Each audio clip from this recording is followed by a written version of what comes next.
వణికిస్తున్న influenza పిల్లలు వృద్ధులు గర్భిణీలు జాగ్రత్త.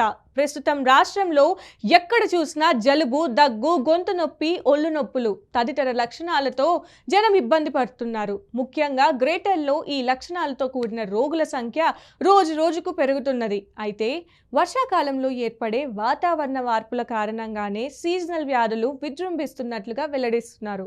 ముఖ్యంగా H3N2 ఉపరకానికి చెందిన ఇన్ఫ్లుయెన్జా పంజా విసురుతున్నట్లు వైద్యులు చెప్తున్నారు. ప్రస్తుతం సీజనల్ వ్యాధులతో సతమతం అవుతున్న వారిలో దాదాపు 80% మంది ఇన్ఫ్లుయెన్జా బాధితులే.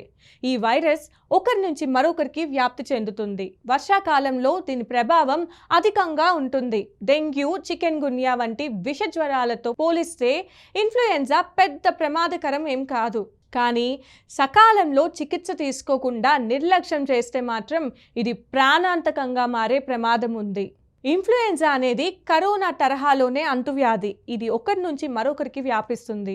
సాధారణంగా 2 రకాల ఇన్ఫ్లుయెన్జా వైరస్లు సీజనల్గా ప్రభావం చూపుతుంటాయి.